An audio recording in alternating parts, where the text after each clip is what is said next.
Imagine a morning just like any other. The sun rises, birds sing, you reach for your phone, check the news, send a message, see what time it is, but nothing happens.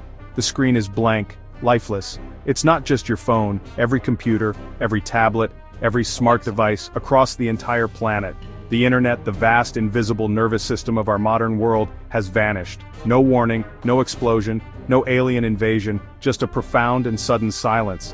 This isn't a power outage that a flick of a switch can fix. This is the fundamental architecture of our global civilization, simply ceasing to exist in an instant. The initial moments would be defined by a strange, creeping confusion. People would restart their routers, call their service providers, only to find the phone lines, which increasingly rely on internet protocols, are also dead.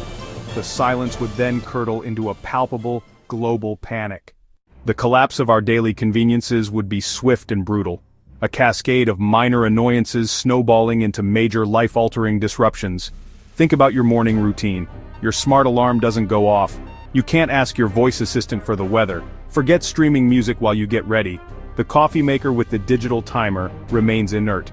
These are small things, but they are the first tremors of a much larger earthquake. The real trouble begins when you try to leave the house. Your GPS is dead. The maps on your phone are gone, you might remember the way to work, but the traffic lights are out, turning every intersection into a dangerous, chaotic free-for-all of guesswork and aggression. Shopping, the lifeblood of our consumer society, would grind to an immediate halt. Supermarket cash registers which run on network systems would be useless. Credit and debit card transactions would be impossible as they require internet verification to process. Suddenly, the only currency that matters is the physical cash in your pocket. But how much do you have? Most people carry very little, accustomed to the ease of digital payments. Panic buying would start, but it would be a strange, inefficient kind of panic. People would mob stores. Transactions would have to be done by hand with cash, leading to long lines, arguments, and shelves stripped bare not in hours but in minutes. The global supply chain, a marvel of internet-powered logistics, would be severed.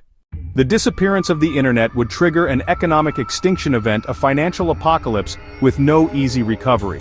The global stock markets would be the first to fall, though no one would see it happen.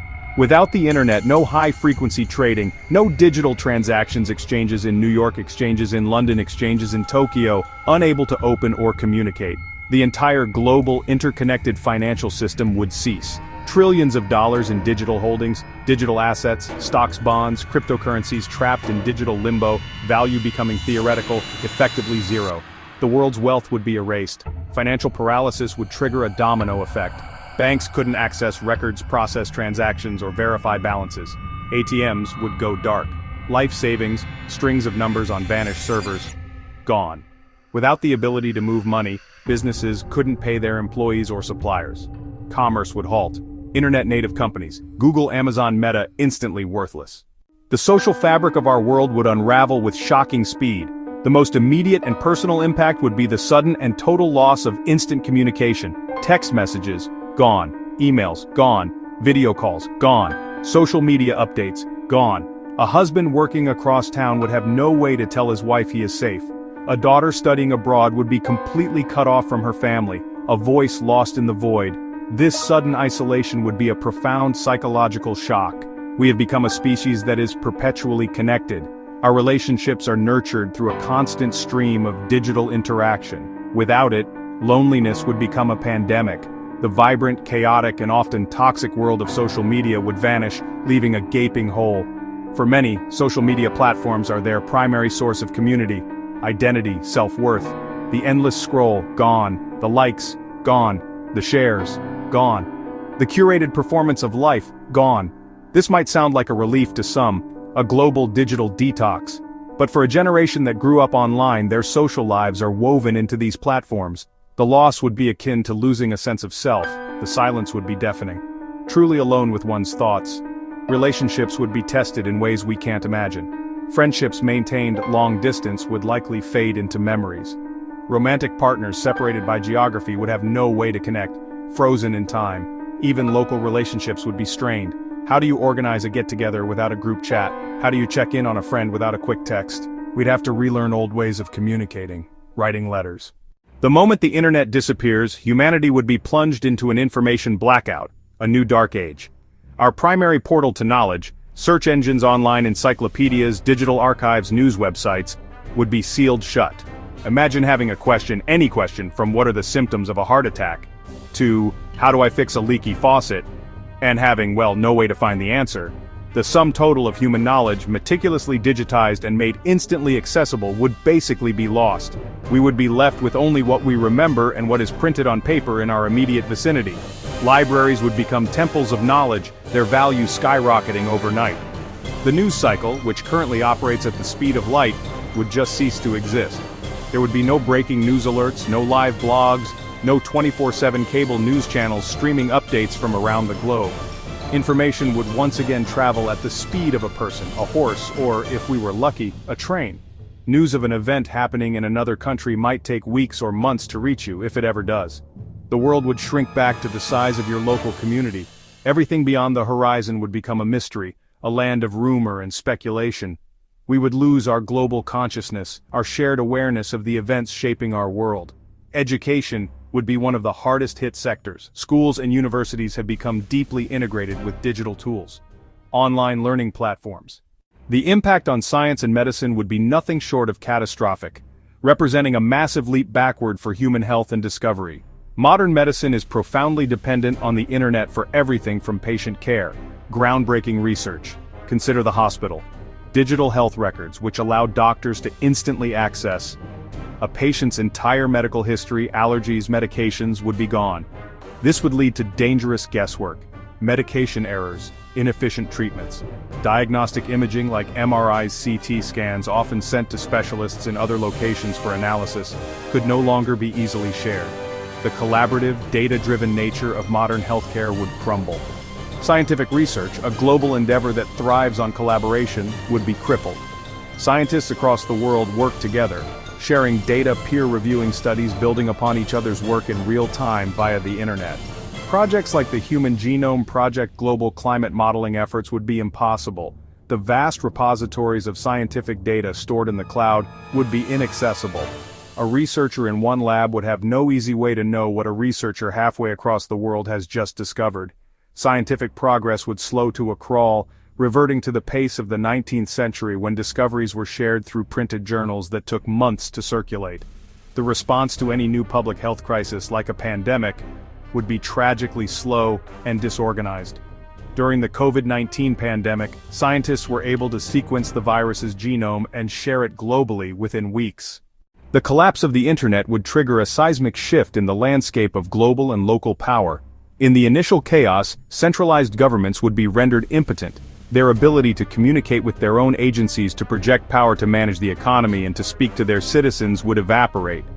A president or prime minister would be unable to give a national address.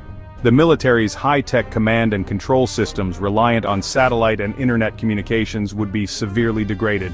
For a time, national governments would effectively cease to function in any meaningful way, their authority limited to the few city blocks around their capital buildings.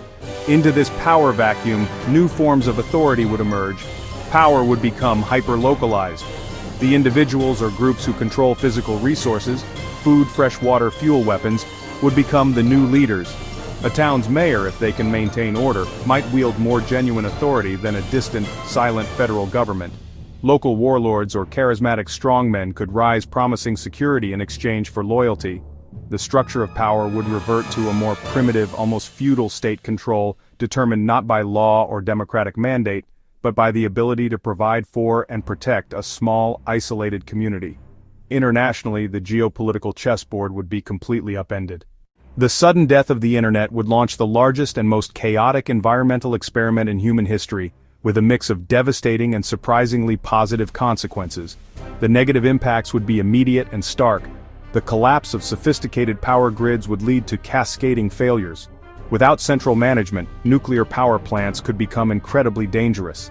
Their cooling systems and safety protocols might fail without human intervention or remote oversight, raising the specter of multiple Chernobyl-style disasters around the globe.